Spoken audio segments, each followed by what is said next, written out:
نحن تلاميذ مدرسة جدي. أعوذ بالله من الشيطان الرجيم. بسم الله الرحمن الرحيم. نحمده جل وعلا ونستعينه ونستغفره ونعوذ بالله من شرور أنفسنا ومن سيئات أعمالنا. من يهده الله فلا مضل له ومن يضلل فلا هادي له. أشهد أن لا إله إلا الله وحده لا شريك له وأشهد أن محمدا عبده ورسوله بلغ الرسالة وأدى الأمانة ونصح الأمة خرج الناس من بياضيه الجهل إلى محجة بيضاء ليلها كنهارها وعلى آله وأصحابه ومن تبعه بإحسان إلى يوم الدين. وبعد، السلام عليكم ورحمة الله وبركاته. أمرون جارب شكم مسانغو كاتونيز مدى بال FM nate njala kwaniza program eno member special kuba da mirumu gyosobo de kola kona kulwaliro gyotandikidde kuna dalejo emirungi osaddase ebyo naawe isizo obulungi otaddewo omulimu gwonna ogugoberera okubanga gulongoosa naddala ebyeddiini yo neduniya byonna. Kale no era tuwebaza era tugamba nti no weyongere maaso ng'otambula nabyo. Amannya nze ndi muzzukulu wa Kasujja Kalungi Yahya Musafa woli Kaliti. Studio tuli mu Zapala FM 107.9 ekwali omuntu wa bulijjo lunaku lwa mukaaga saawa weziwera saawa zino emu n'ekitundu butereevu tuba tubuusa ne programu eno member special. Tugenda mu maaso n'okutunulira ensonga ez'enjawulo nga twejjukanya naddala mu ddiini yaffe eno nga bwe tutambula. Nkwebaza byonna by'osobodde okukola nga bulijjo tutandika. Njagala kubanga nebaza mwe n'abawaddeko abasanda omukozi mulimu gwa ttendo nnyo, mwebale nnyo, mwebalire ddala. Tubagamba nti tugenda kkowa naku ziri 16 olunaku lwaliro tuzaire ennaku 15 zokka tubeere nga ate kampeyini eno tubeera nga tugiwunzikala naye twetagamu amaanyi ag'enjawulo tusobole okuba nti ate tutuuka ku ceeka yaffe eyokusatu nga weewaawo. Eno n'ensonga gitunuulire nga tugenda kutuuka nga 3 mu lumu twekoleko assessment oba twehasabe twetunulemu twekubemu tooki community ki kyegenda okuba nti nno efunyeemu ekirala. Tujja kupima ku maanyi gaffe tulabe kye tusobola okukola.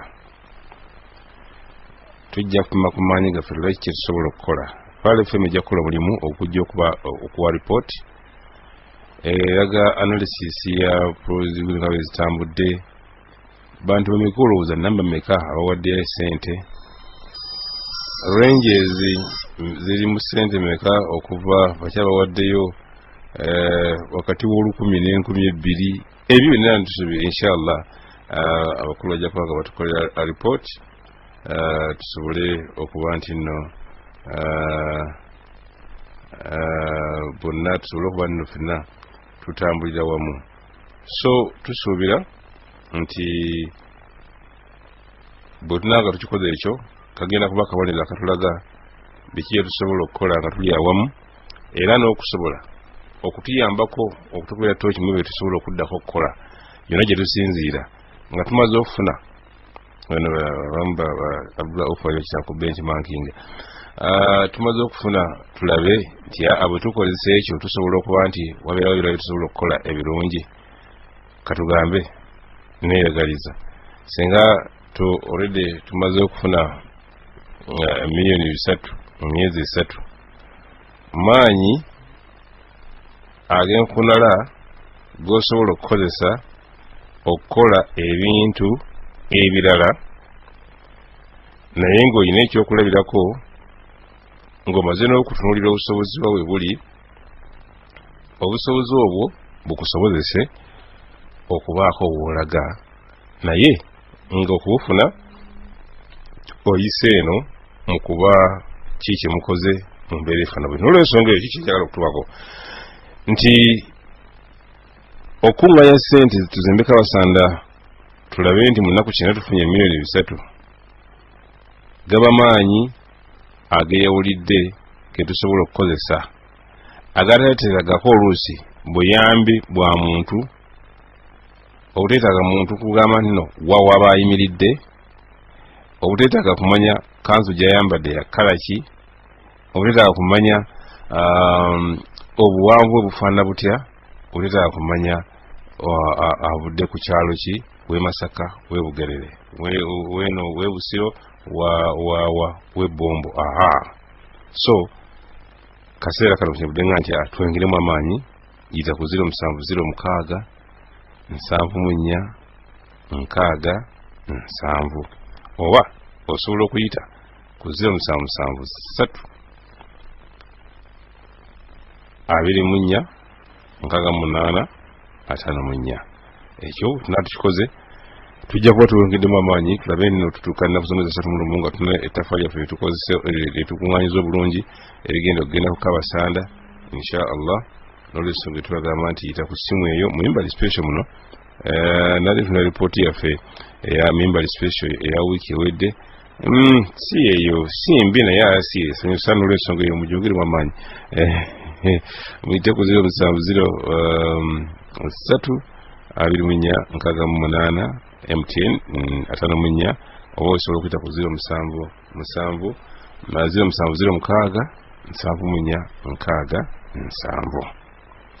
bwetyo tambula. Nate nkwebaza okuba nti ogenda mu maaso kuliwuliza. Njagala kwebaza mwenna abadde wali ebbombo olunaku lwajjo nga tugenze okuba nga tubeerawo nga abajulizi nga abaana baffe abamaze ekitabo kya Quran, abaana baffe abavuganyiza mu Quran, abaana baffe abasoma emisomo gye n'egy'enjawulo babeera nga batikkirwa. Ekyo nno kigambo kikulu. Abaana baffe ba Ubayi Islamic Secondary School oba and Quran Memorization Center mwebale nnyo. Njala kwebaza nti mu community muno mulimu ebintu ebigenze bigamba tuyina essuubi erigenda okulaba nti ffe tubeera ku mikolo mingi tugitunuulira nga bw'olaba omukolo gwateekebwateekebwa mu 13 12 waliwo upgrading egenda mu maaso okuba nti olaba nti omukolo gugenda gulinnya nga bakadde baffe abakulembeze baffe bona we bali abakulembeze baffe mu mitendera egy'enjawulo we bali olaba nti wabeerawo ekintu ekituukiddwako. Era njagala kuleeta kiteeso njagala muganda wange Sheikh Muhammad Bukenya nti nuza tubeerewo ne mega graduation abantu gye banajjako tusobole okufuna abakulu abo abavudde mu lukiiko olulabirira ensoma ya Qur'ani oba n'ensomesa y'omu nsi yonna. Tugaye nti abatikkiddwa ekuhuda n'abatikkiddwa ku gundi eyo grant n'empaka ezo zibeerewo nga tukulaba Tanzania kisaawe kiramba mulimu Namboole naye mu mukolo gwa Qur'an. Ekyo nkisuubira inshallah bonna abawalimu aba Qur'an nga twongedde amaanyi mu kugisomesa n'okujagazisa abantu ng'ezimu ku pulaani muganda wange Bukenya ze yaleese ng'atubuza ekibuzo ffenna ani alina omwana mu nnyumba ya asome Qur'an ababalala babanyumira naye mwe mukoze mutya ate nga kituufu ddala kubanga nafuna omukisa n'entambulako naye Sheikh Bukenya ku njiri eyo netugende hoyime eyo naye we twasalira muzikiti omunene ntubuuza Sheikh yabuuza ani alina omwana nga yakutte Qur'ani omuzikiti ogujjudde ogunabasuluza abanene nabikiri bonna mu district enamba nga ate nga gwa tawuni mulimu omuntu omu eyataddeyo omwana we ate sidda nnyo naye omwana mweyataddeyo omwana asome Qur'an. Kitegeeza nti tukyalina omulimu munene okubaako okutaayiza okuteekateeka ensoma ya Qur'ani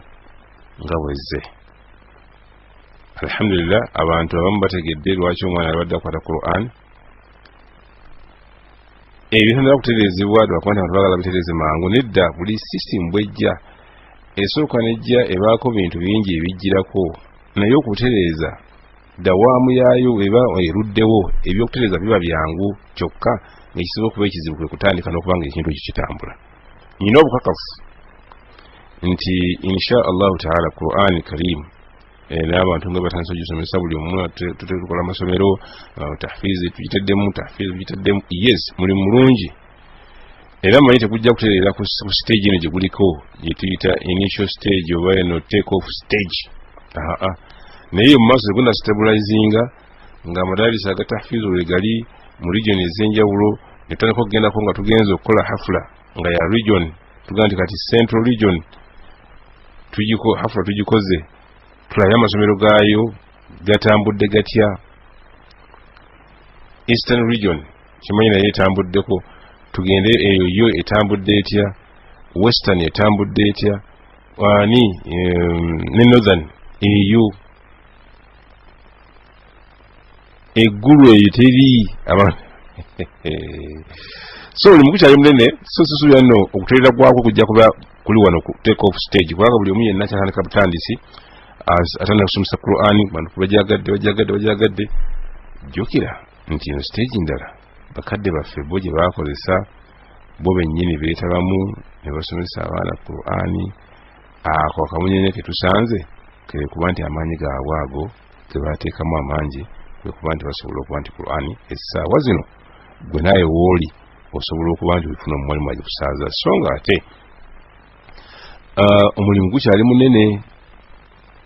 okutuukiriza ebintu ebifaana bwe bityo.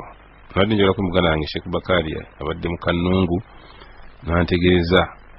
emizikiti egiri mu Kannungu tegiinako bawalimu. Kitegeeza omulimu gukyali munene abawalimu okugenda okusomesa n'okusomesa abaana eyo Qur'an babeere nga bagisoma. Ekyo kijja kubanguyiza okuba nti ebintu ebisenge ebirala bitambula. Ekirirawo tekituuse awo buzibu bujja kuba bungi naye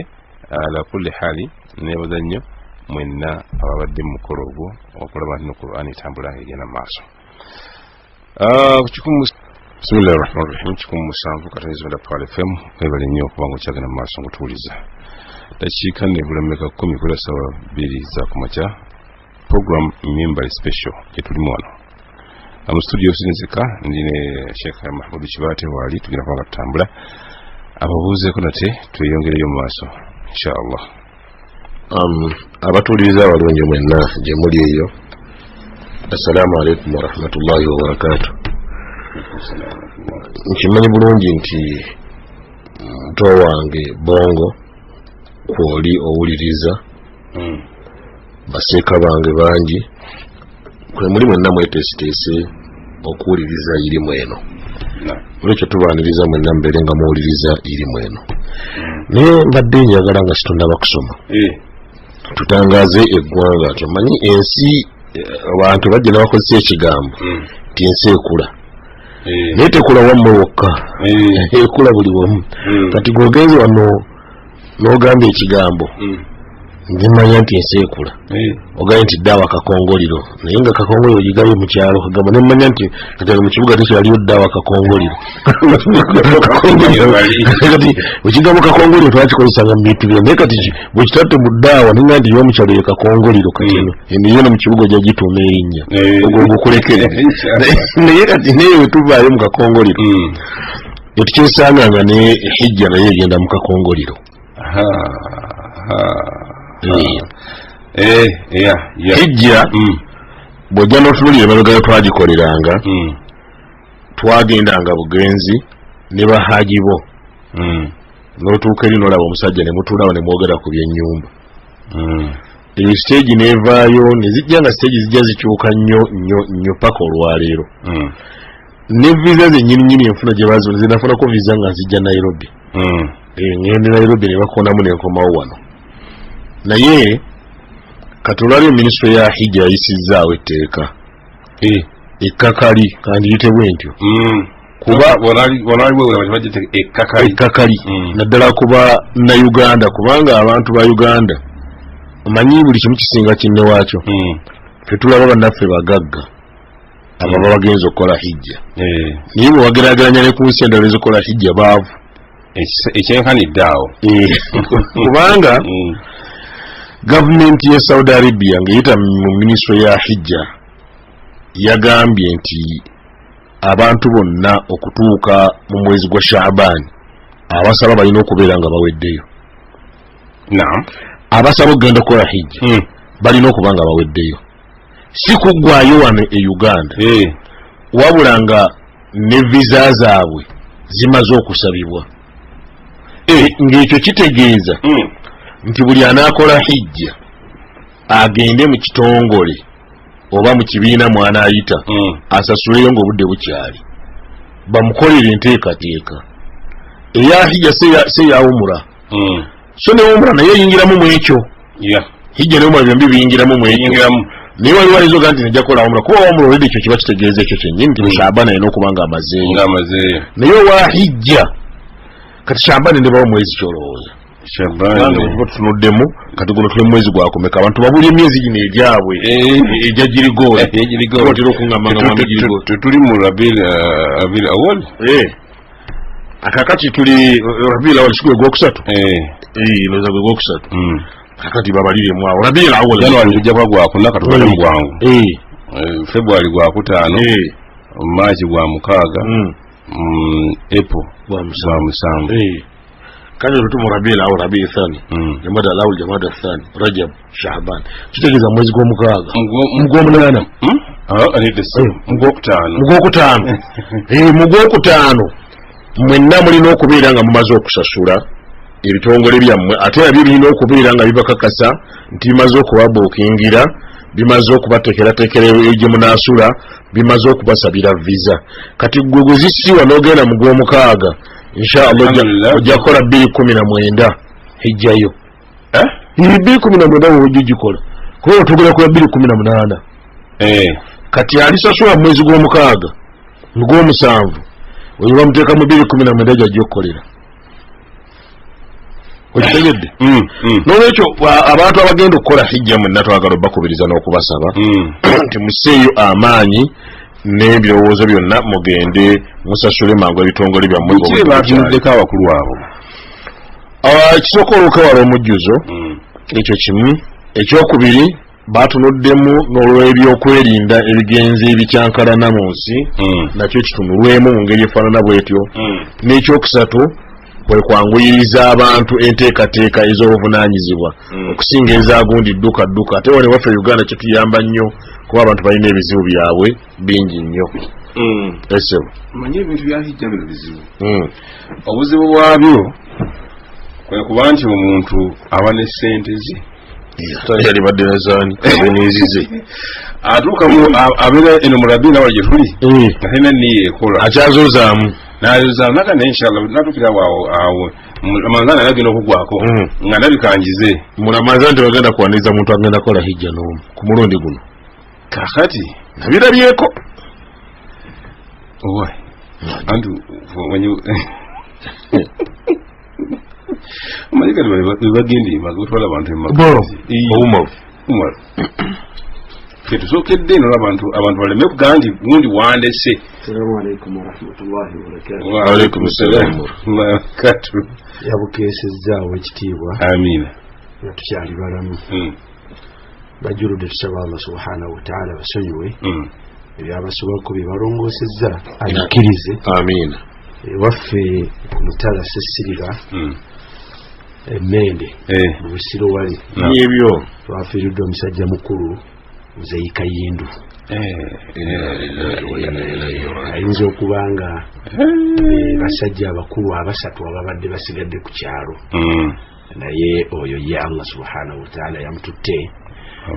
olwaleero luno alabika nga ajja kusula mu ttaka. Nsaba Allah subhanahu wa ta'ala amufaanana amusonyiwe era amusaasire myaka agiwangaddeko walabika ayinza okuba nga ayingira 10 awezezza ekyasa ayinza okuba nga ekyasa kiramba Allah amuwe birungi mu kyasa kyekyo tukubagiza abaana abazzukulu n'ab'eŋŋanda era tusaba Allah subhanahu wa ta'ala abawe mpeera nene mu mutawaana ogwo abawe n'obugumiikiriza ate ne mukadde waffe tusaba Allah subhanahu wa ta'ala amusonyiwe era musaasire. Kale katono nnyo ensonga mulofuna obubaka buno ojje ombulire ku nsonga ezo golowooza ki waffe kale twagende mukumulako mu dakiika twalikoze naye kale katwaye dakiika 2. Abasiraamu bannayuganda hijja etteeka lino eryazze kubanga Musabbani omuntu amazeeki kubanga olugandi newandiisa nze okuva mu mwaka gwa 2007 ndi mu abo abatambulira mu kuteekateeka hijja n'okutambula kw'abantu naye hijja engeri gyegenze ekyuka mu myaka 10 egyo egiyise yeewuunyisa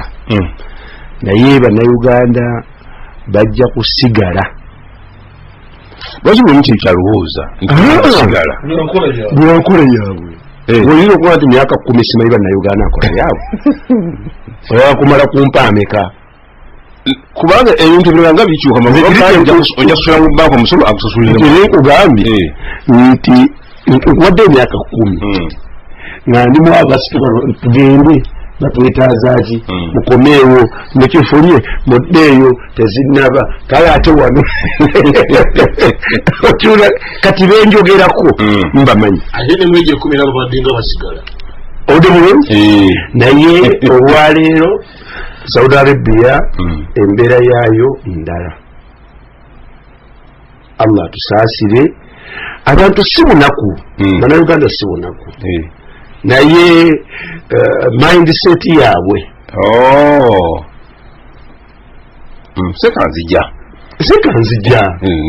sekanzija kamaloto waka China awali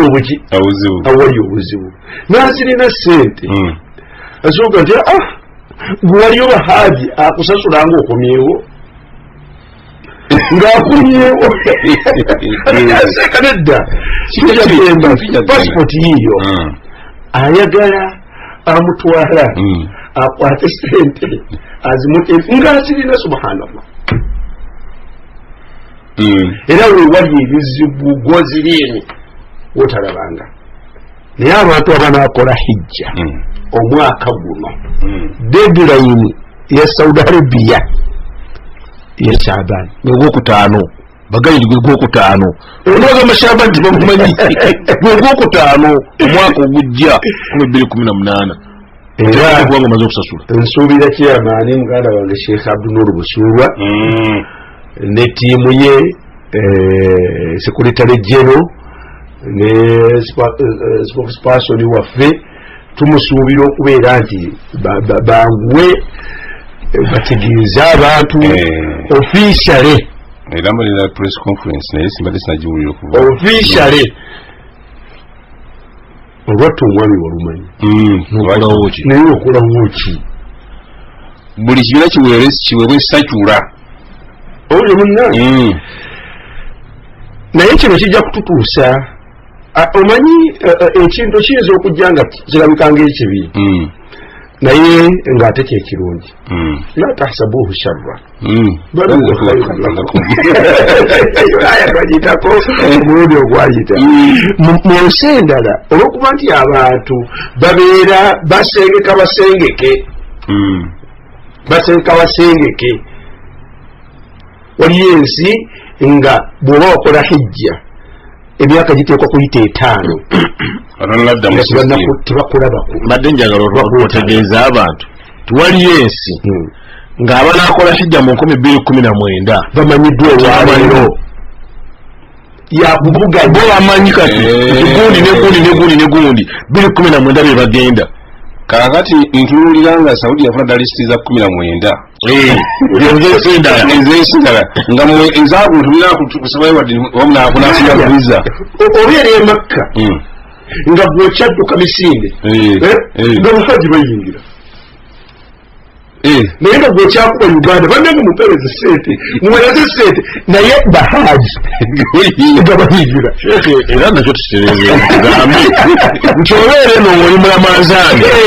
nga bahaji bo bayingira dda batudde balinze hijja yaabwe gwe oli mulamazaani okyalaajana naye nga bayingira dda okuva mu nsi ziri endala yaya abantu baffe wano abateekerateekera hijja ya Uganda naawe atuwuliriza batwala entambula ezitakka wansi wa 3 ne bagenda ne bakomawo ne bagenda ne bakoma ezo sente omusajja ensi nga South Africa Nigeria ensi za Africa ajja 3 days omulundi ogwo ennaku mmeka 3 nakigala ate era yatufaanana ate amaze era yatufaanana naye abata tufaanana anyiga ekyuma kiri kye bayita kompyuta n'akola ebintu byonna ng'alika n'abimaliriza nabimaze naye omanyi ffe lwaki ogenda okwegayirira abakulu abebaffe bwe bati munyambe nawe omanyiza tuyinza kukkiriza mangu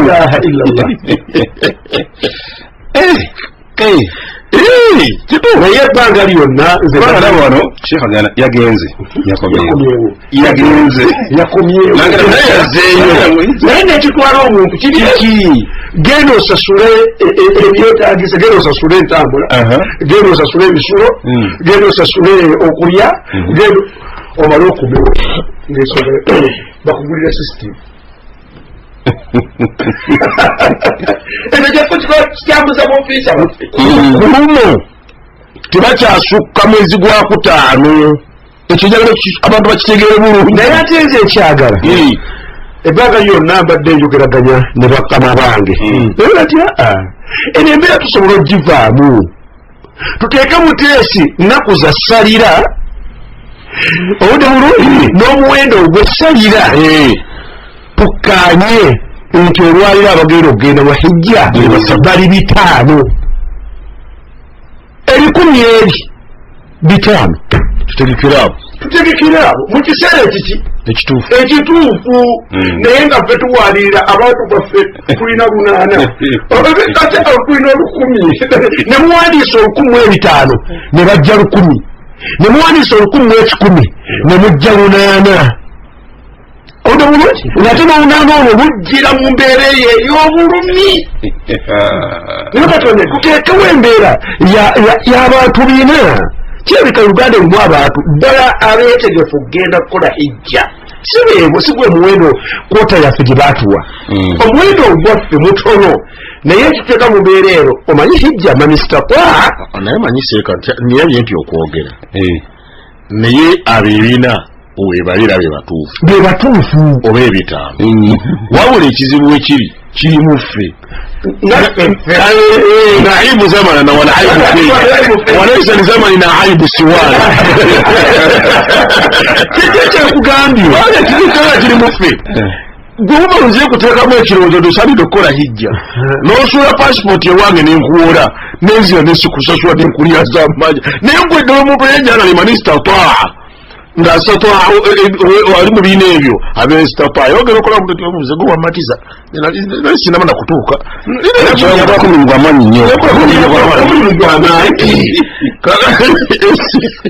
so bannange bannayuganda n'omulabanga atalina nafasa tuwambuza ku nsonga eyo kubeno mpagi ya busira ate ffe biri aboogera wano ffe bannanyiniyo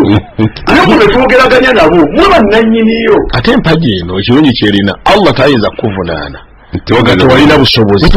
lwaki tewagenda maka nga tulina busobozi kuba ne ansa eri mu kibuuzo omwo mwennyini tisalina busobozi era temulaba bandiseko limanisita ota eringa zaka atalina sente tebakukaka kugiwa nemagabali kange nemala okwewola mpe zaka naye hijja totawana kwewola kannewole ngende emakka teweewola genda nezo zosobola ekizibu ekiri singa kuba kyekiriisi kyayogeddeko abantu bakuba kyebakitegedde nti ffe abatwala engeri gye guli mulimu gwafuuka omulimu engeri gye gwafuuka omulimu kakati omusajja akutwala ne kaliba bwati kulula naye kyakutwala yakitogera kusobolayo tosobolayo seeka nga sikulaba mune nzija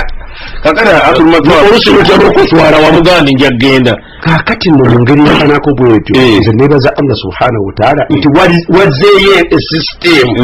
egenda okushapinga enkola ya Uganda nga tevudde mu ffe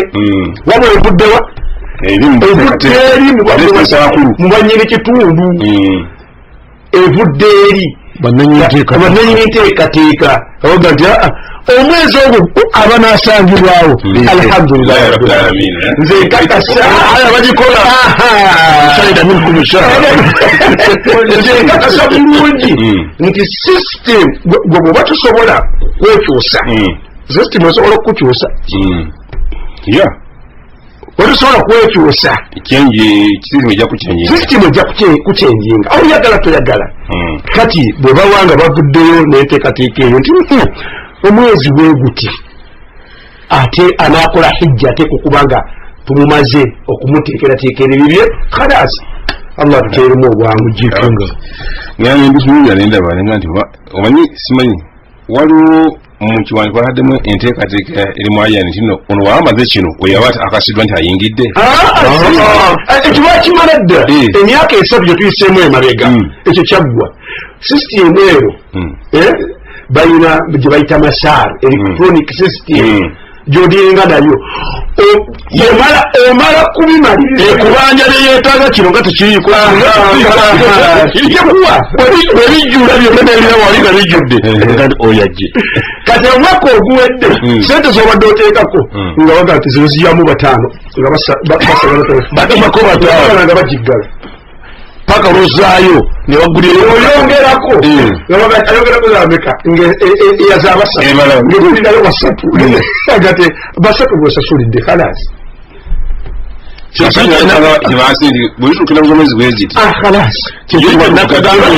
abatufaanana bebakyagendayo omulundi ogumu fe ne tweserejjayo 3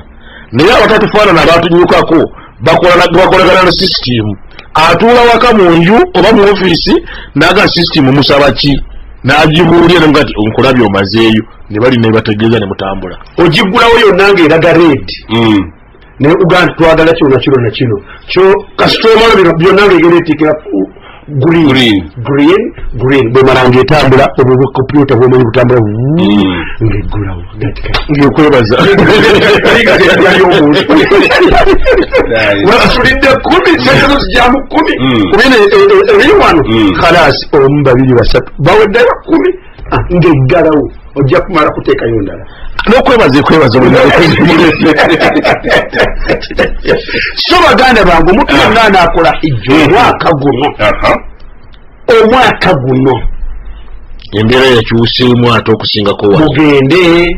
mwabalina sente zigenda okugenda okukola hijja sente zammwe muzitwaleyo mu biseera gy'emyezi gyonna gyetusigazza emeka obazeeru tusigazza emeka tusigaze emyezi 4 walilahi alhamdu walminna awo nonga nawo tuvuddewo tunabeerawo awo nga tuvuddewo abannayuganda beebo abannayuganda beebo kati olwaleero tulina darusu ku mubs simanyi oba bakiranga oku ku social media nega darusu nasoraya ode bulungi okulya kwabusa okulya kwabusa okusoma kwa bwereere ennaku zetulimu nkuza ggandaalo ode bulungi ekifo kiri open ode bulungi etandika 22 okutuusa nga 25 Friday, Saturday, Sunday ne Monday ode bulungi naye kukakasa nti omuntu asobola okubeera n'abantu be ne batalinyayo okiwulidde omuntu asobola okubeera n'abantu be tamanyi ode bulungi ebbanga lyonna talina okuwasoma busiraamu talina okuwasoma obusiraamu bwe aye teyabusoma naye kukakasa n'omusanga nga enteekateeka eyo era ajiigino walinze si kikulu gyali naye tuyita abantu tubaga nti bagende basome mugende ku mubis ku masjidi Nuuru omuzikiti gwa university ye Nakawa Makerere University Business ani sukulu yingirira mu gate wenyini genda ku muzikiti obusome n'obuuza buno obusiraamu bwakusoma buno obusiraamu bwakusoma teriyo kizibu kyetulina basiraamu mugiyita imaani bubuyabuya gonsinzeko kiyita obulungi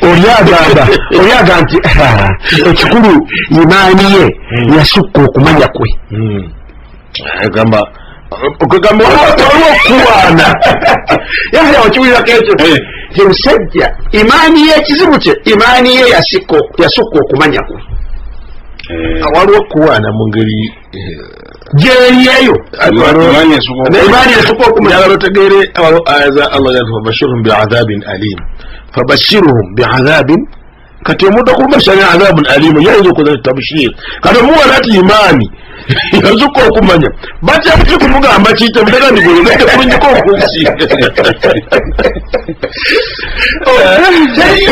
teriyo imaani etazimbirwa kumanya erabanga byolina byoyita imaani ng'obizimbira ku butamanya ng'omanya nti oli mutaabu jogera kiri kakati mutuufu omuntu yenna funayo omukisa ogusoma sekawolo eddala seyemukono yanja lwaki abantu bagenda mukono yiziri edalasa nyingi eyobugumu yaggwa eyo nayo gyeri kakati oyinza obujaza kati kale sigenze ku mobs nva mukono kende mukono osome sigenze ku mobs nva lubugumu kende mudalasa osome naye omuntu nalimira nawaka abamu n'emizindalo gimukubamu n'atwala kati okutonaaba n'emizindaalo egyo abantu bagenda basoma wali edalasa zonna jenze osoma obusiraamu kale katumenye batukomewo tulabe eddakiika zaffe zino zetusigaza 30 zikola tugenda kusoma kyati endwadde zaffe ez'okujjanjaba ez'emitima tobaawo dakiika zino mulala ziyise ku ssaawa 2 za kumakya program embali special twagala tuddeyo tumalize endwadde yaffe eyo yasu udhanni bismillahi rahmani rahim alhamdulillahi rabbil alamin wassalatu wassalamu ala rasulillah sallallahu alaihi wasallam bagala bafabali yabatuuliriza endwadde eno yemu ku ndwadde z'emitima zetutambula nayo yendwadde ey'endowooza embi mujjukire bulungi nti ku mulundi gwaffe ogwayita twajja tulaga abantu ekisooka twabalaga nti suudhanni abantu bagirina ku Allah subhanahu wa ta'ala ne tubalaga n'obujulizi bungi mu ngeri yemu ne twaleetera nebiki bye batuusaako mu ngeri yemu mujjukire nti ndate twatoka okubalaga suudhanni nti abantu bagirina ne ku mbaka Muhammadin sallallahu alaihi wasallam awamu n'ababaka abalala twabalaga nabbi Musa ne gye bamutuusa nga bamufudde omulwadde w'olukuku n'olususu olubi eyo ne tulabayo Allah n'amubarraa mu ngeri gye mubarraa n'amutukuza bwetyo mwe twaserengeta natuusa okuyisibwa obunya bwe bayita obute ninyawo abuyita buswa omumbisa obute oba obuswa nga talina lugoye nabbi wa Allah naye ng'ekigendera ku mutwe ekigendererwa kujja mu bantu ndowooza eyo gye bamulirako naye ng'ekyo kitegeeza nti endowooza embi ndwadde nnene mu bunene bwayo bwe beetuusa omuntu okumuswaza kankiyite bwentyo omuntu ne bamugenda bute nga yewe awutiyo nga likoleko erijjanjaba endwadde eyo awamu n'okubanga omuntu oyo si mwana muto lwakitiibwa olaba nti suudhanni mbi twavaayo ne tujja ne tusuuka wansi nga twesekyasaana nti ne nabbi Muhammadin sallallahu alaihi wasallam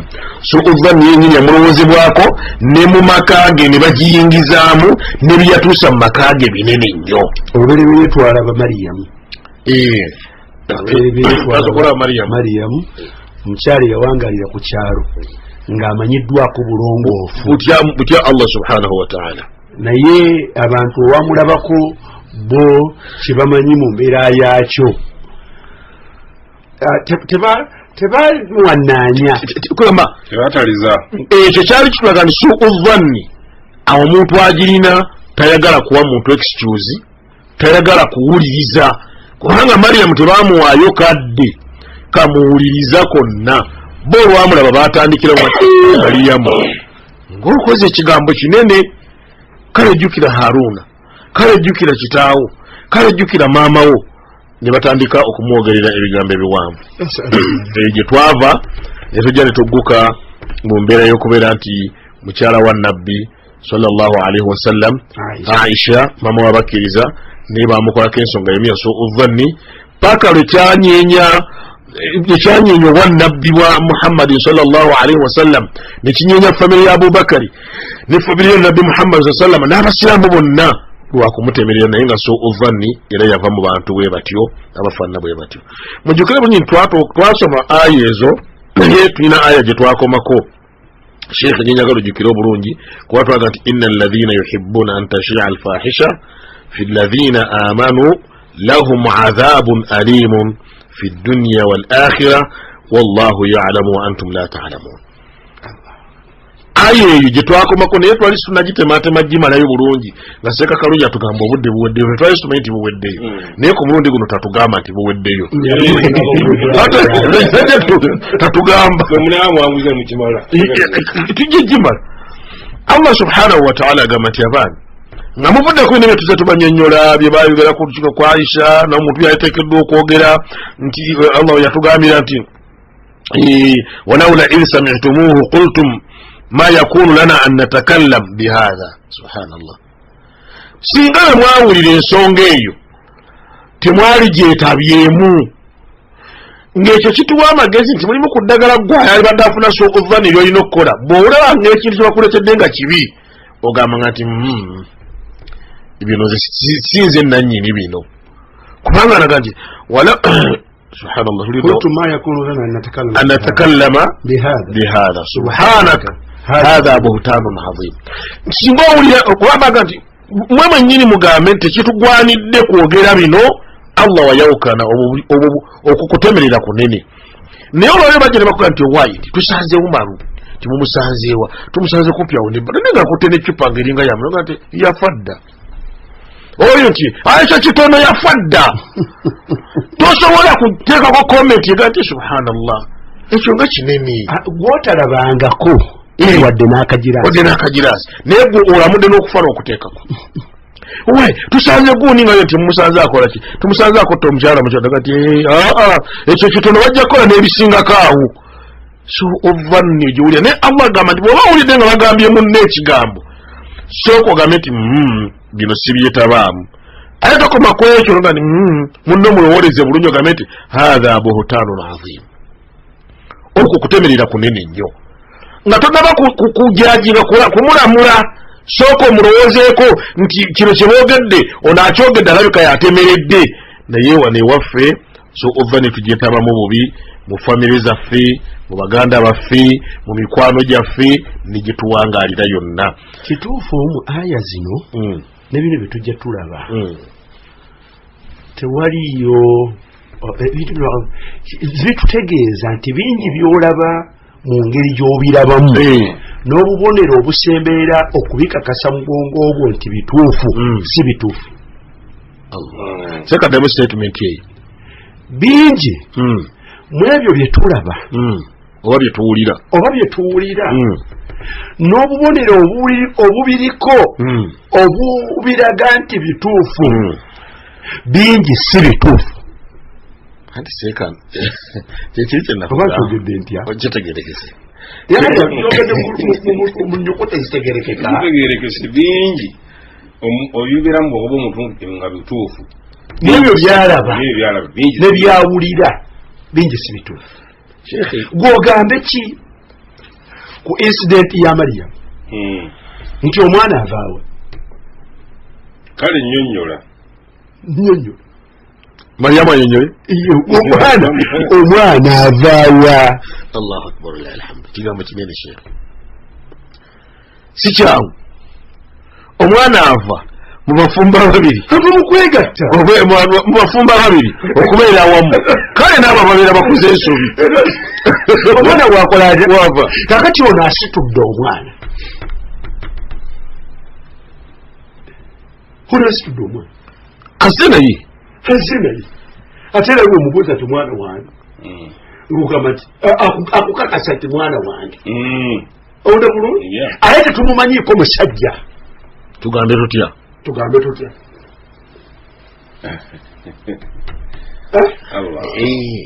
naye ati Seeka awo ewali ensonga gye tubadde twogera kaakati gwe nga tonnaba kulamula nakulowooza muwe omwaganya wa Mariyamu omwaganya ayogere kale ye gwe tujja kukakasa nti byayogera bye bituufu kubanga ye nannyini ekyo bw'aba atulimbye ekyo si kyaffe kiri wakati we ne Allah ife tugane ne kino kyatugambye naye ekyewuunyisa nga bwe birabika bwe bityo si bituufu yali ekkuba omuntu mwalowooza nti mwe yayise okufuna omwana sikyali kituufu tekyali kituufu era kyobulawo yali kuna n'obubonero obusembayo nga bwe buli ekintu tekyali kituufu okumanya kyewuunyisa nga tekyali kituufu nti ekyamanya mu tekyatwala mwezi na myaka wabula kuddayo buzzi ng'asitudde ekyo kata teyinza kutuwa nti omwana abadde abeera awaka atavaawo engeri gyazze naye mwe ne mutandika kulabula bulamuzi paye kati gwe ng'otandikira awo muyingiza bigambo olujja wano ng'oluzza wali oyogera ku muntu ali bali ate era seeka nekino kyenyini kya Aisha bwe kifaanana mwe guli n'ekya Aisha byonna ebikyogerwako oba kuba bitandikira nakyo si bituufu ekyo si bituufu amalayika n'agatambuzibwa mu bantu omuntu ge yatandise ye mu ntandika ye n'ebigendererwa bye ku kalungi kubanga Allah yaga nti walladhi tawalla kibrahu waliwo abawo mu mutwe mu bintu bino kati newabeerawo idh talaqawnahu bi alsinatikum newabeerawo ate mmwe ababirisiivinga nga biyita ku nnimi z'abannaabwe kati ati bw'okisiivinga okijje ku lulimi lwa kibaate nekitakuma ku lulimi lwa kibaate nawe ku lulwo n'oyongera abo batalaqawna bi alsinatihim Allah yaboogerako n'atugaana abagamba nti watakuluna bi afwahikum ma laysa lakum bihi ilmu mufa googera gwe olukifunye nga bakikugambye tosengeze ofa googera era nemukufa googera watahsabuna hayina nga si nsonga nnene kitono kati tugambyewo kyawo okumugamba ekyo tiyakikoze gundi tiyatugambye mate gundi yabimanyi byonna kati naye gyekikomekerereza inda Allahi azim gyekikomekereza tashia alfahishatu fi alladhina amanu awo twali wenyini kikomekereza society y'e Madina ey'abasiraamu eyabulukuka nga Aisha museegu naye tashia alfahisha fi alladhina amanu buli waayita leka bagamba nti Aisha museegu ekyo kirina amakulu amalala tibabanga obuseegu buli mu nju ya nabbi munaawona yaani bwebanga buli mu nju ya nabbi mwe butudde bugenda kuwona yaani kati yayogera alowooza nti hayina kitono naye kinene nnyo kubanga otisse ekigambo ekinene ennyumba egiddemu obubaka hadha ta'amu fi risala obubaka obukubyemu ebituli eyo yakugaalaga seeka omalwabo oyo mufu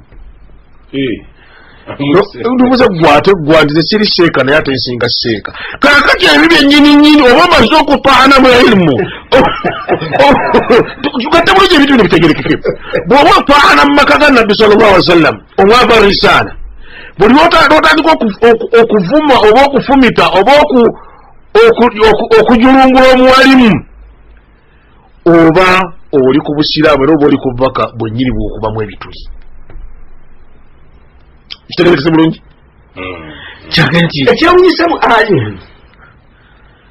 Allah kuga nti yuhibbuna bakikola mu ssanyu kwegamba kyebakola bo kibakolera bakikola mu ssanyu kibatuusa ku bigendererwa byabwe kubanga bw'ogenda okusoma ekyafaayo kino fi lhadith owuda bulungi alladhi tawalla kibrahu eyakiwomamu omutwe ye bunanfuusa asinga Abdullah ibn Ubay ibn Salul al-Yahud al-Munafiq al-Himyari yawome omutwe kino kano sobola kakozesa ye chemist atabula ekintu kano ka chance kano Aisha asigaddewa atazze alina omusajja gwatudde naye ku ngamiya era manyi statement yakola basigaddeyo bombi nesebutya nesagala neragitandika yalinga yakugamba ngaye ye alamanya obunene bwayo naye nga akyandika mu ngeri yampolampola ti oyo Aisha tamuwonye owulira statement oyo tye manti mpisa teyesigamwa Aisha tamuwonye kadi bano abakitwala omanyi omuntu asobola okukozesa ekigambo nga kiringa ekyo naye abakimanyi mu lulimi lwakyo baba bakitegedde obunene bwakyo era bwe yatandikiraawo tawalla kibarawo baga nti wayi musajja atugambye oti tamuwonye nti kiki kyategeeza ti aki kino kati bano ne batandika okusaasaanya fahisha society ekera ku makya nga Aisha talina waayita yekka Abubakar nga takyalina waayita nabbi yatasulika mu nju amakage gamufunda walira mubyannaku ennyo nti ne mu famire mwayingiramu abantu abo kuba olaba bali mu nyuma ya Abubakari nabo ne bakiyingiramu nesta tugenda kukomekereza naye amaze gati yohibuuna abantu abakola ekyo bakikola nga ate bo bakyagaye bakikola mu bugenderevu naye kyekibakozesa yagamba Allah subhanahu wa ta'ala tilahum adhabun alim n'obusemu madenya yotetegerere wano fi alladhina amanu mubasiramu bannange ensonga eyo buli lwokola ekintu kyonna mu basiraamu nga kigenda kwonoona busiraamu oba kuboonona oba kubaswaza oba toyawukana na bano naddala nga kirimu okutemerera ebwekuli naddala nga kirimu endowooza embi oba toyawukana na bano aboogerwako kati nyala abantu bakimanye nti buli omu omulimu gwakutte mu nsi kukuuma busiraamu buleme kubeera nga bufuna embeera embi ng'eva ku ye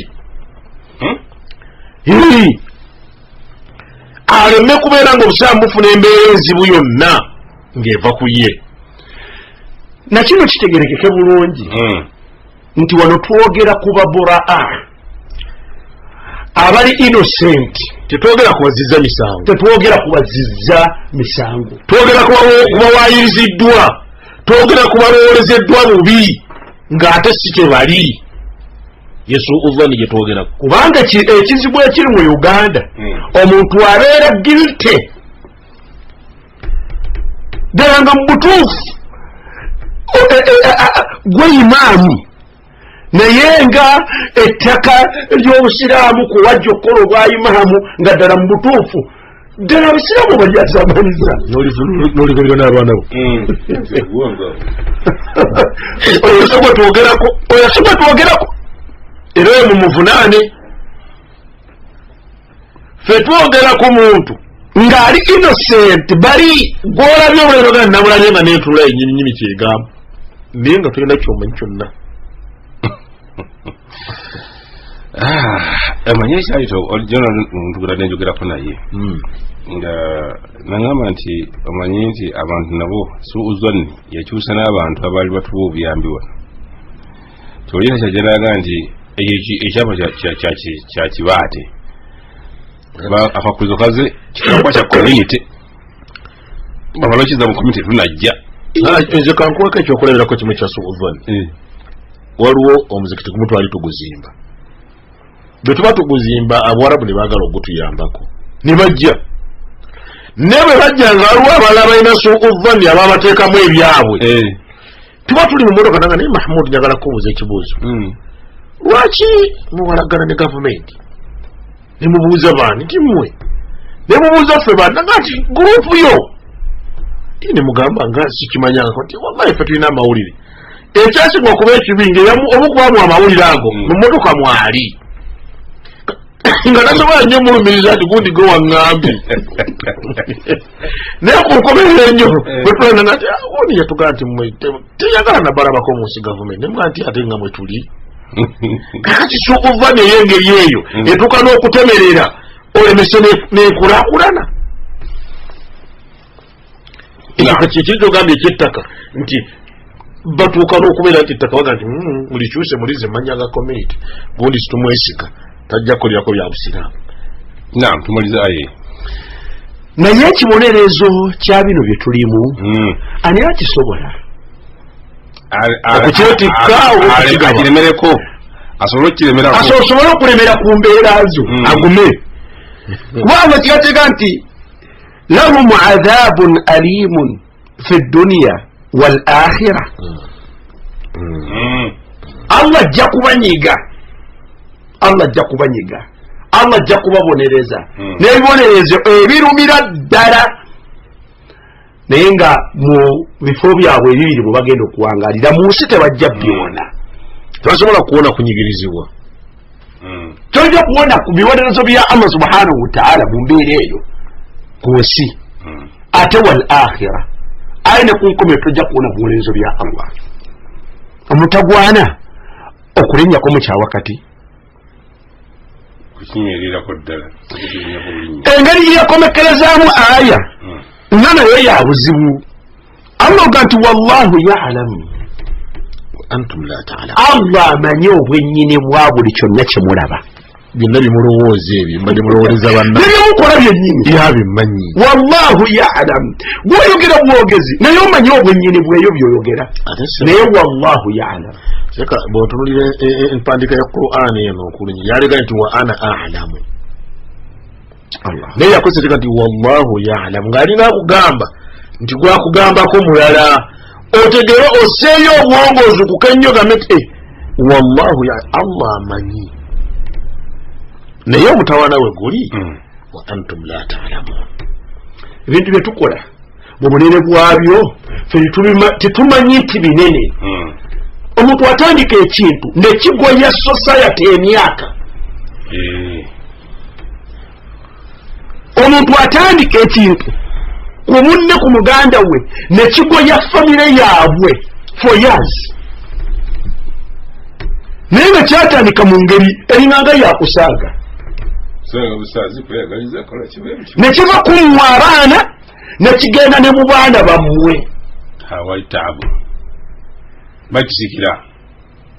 Omuntu atandika ekintu mu busiraamu nekiva ku generation yene eyaffe eriwo nga n'abaana baffe ba Abdallah bagenda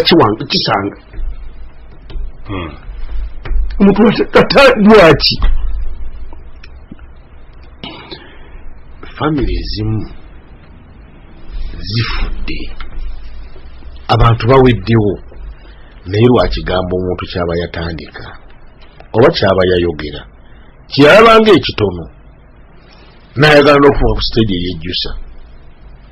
naye nga takyasobola. Gwekimanyi nti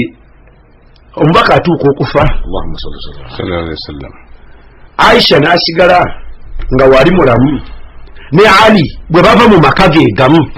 Ali ibn Abi Talib, omanyi nti kino kyaleka obutakkaanya wakati wa Ali ne Aisha, era kyekitambula mpaka Aisha atuuka okuva mu Madina agende yeeyunge ku Muawiya nga waguddewo ensonga za Uthman, atuuka okujja nga alwanyisa Ali ng'ali mu layini ya Muawiya, naye ngono mulamu we, naye ngono munju emu yakulira wali Ali munju emu Ali yakulira wali era yakukuuza okamanyi nti kasibuka mu bino so uzanne kubanga omubaka sallallahu alaihi wasallam yayita Usama bin Zaid n'ayita ne Ali ng'ebigambo bisusse mu Madina n'abakati abange mugamba ki mu ahali nkole ki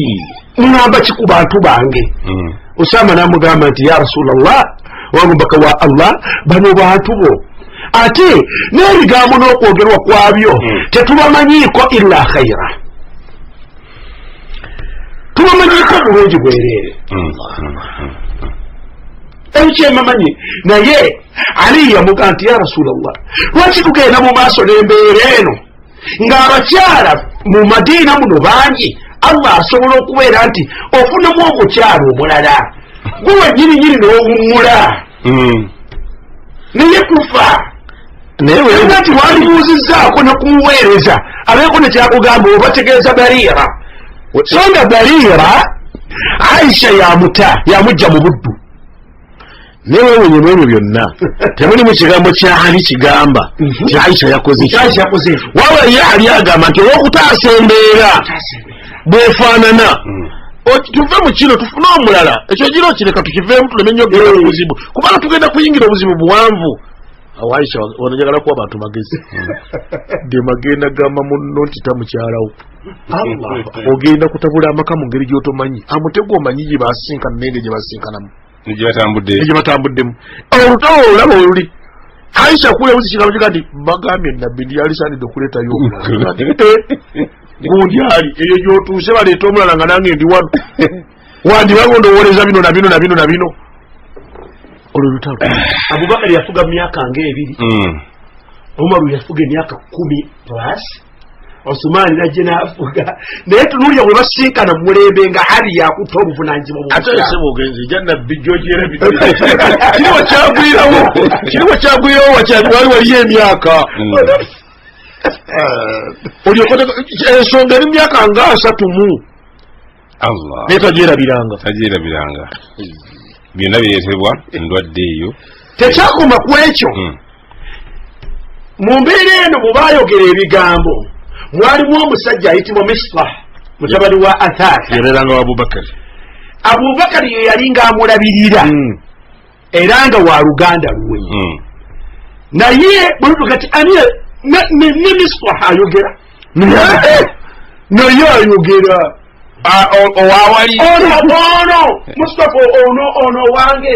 nti oyo Abubakar yagaa nti wallahi la unfiqu ala Misbah sigenda kuddemu akantu kakulya muvuddemu family etabuka naye nga society eno y'obusiraamu ddala kwetabukidde bituufu era Aisha yebagadde ku nsolo n'omusiraamu basuzeeyo tewali bwamanyi ensonga lwaki basuzeeyo naye society tebabawadde mwaganya musajja munaku ekyokulya kijja wa Abubakari mufanfe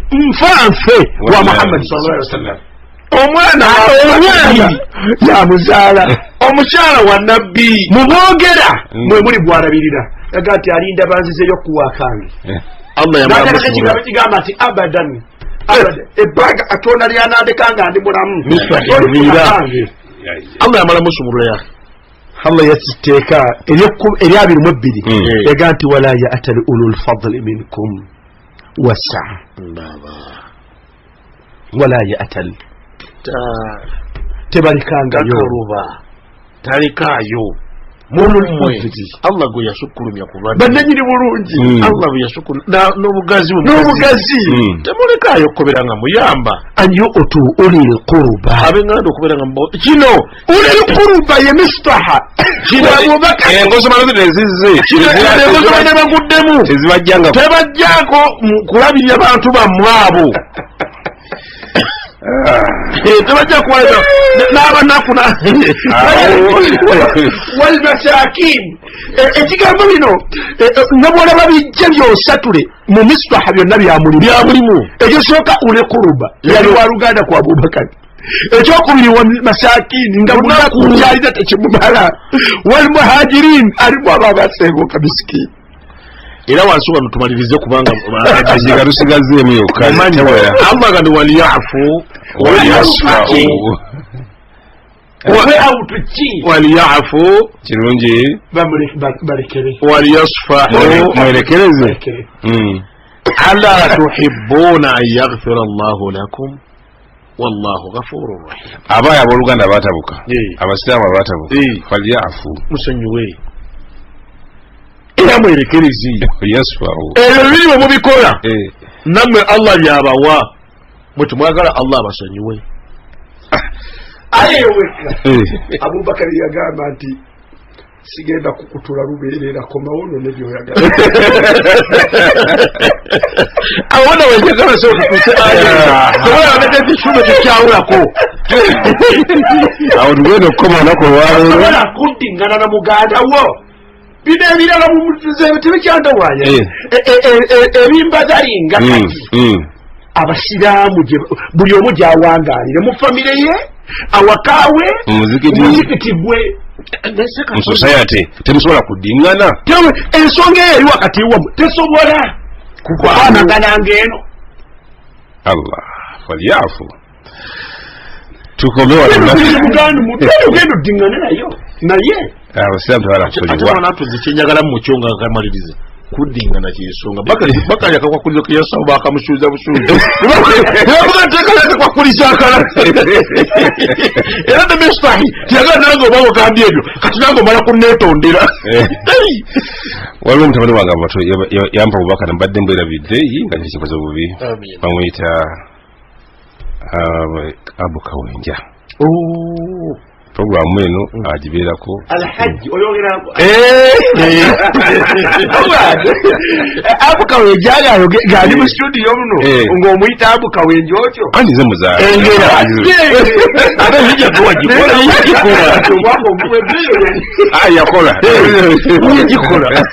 yagenda Abu Kawenja akomewo nga Abu Kawenja akona nga mwana si yakola hijja batumira nnyo era abakangari baseeka abanebalize mu ddalasa yonyubiramu 24/7 amina banne petro tegera kubanga ajja tamala emirundi ono maze omulaba amaze okubanga ayingira tugenda kubanga tukomaawo olunaku lwalero tubagaliza omusana omulungi ne wiikendi yonna kalule Sulaimaani ngono mazeerayo aba yeteekateeka agenda kubanga nayo omukyala atakumira mpeera bakuume. Salaamu alaikum warahmatullahi wabarakatuh. hadithi y'essaawa wano ku Pal FM ekutuusibwako Banafa Affairs Industries Limited. عن أبي هريرة رضي الله عنه قال أوصاني خليلي رسول الله صلى الله عليه وسلم بثلاث: صيام 3 أيام من كل شهر وركعتي الضحى وأن أوتر قبل أن أنام. حديث ngejibwa ku Abi Huraira radiyallahu anhu atugamba yannamira mukwano gwange nfanfe Nabi Muhammad sallallahu alayhi wasallama ensonga 3: okusibanga ennaku 3 eza buli mwezi, n'okusalayira akabbiri za duha buli kanaku, n'okusala essala ya witiri nga sinneebaka. Ekyokuyiga ekiri mu hadithi eno, owekitiibwa nabiyuna Muhammad sallallahu alayhi wasallama yakubiriza Abi Huraira bw'abanga anafuye kale awulira nti takyalina maanyi mu ddiini, bino ebisatu tabirekanga: okusibanga ennaku enjeru 3 eza buli mwezi, n'abanga anafuye talekanga waakirira akabbiri za salati duha buli kanaku, era talekanga era akebbiri eza duha buli kanaku. Bw'alabanga taasobole kuzukka kiro okusaala olw'obunafu bw'alina obwa imaani, kale asaale witiri nga tanneebaka. eyo yebadde hadithi y'essaawa.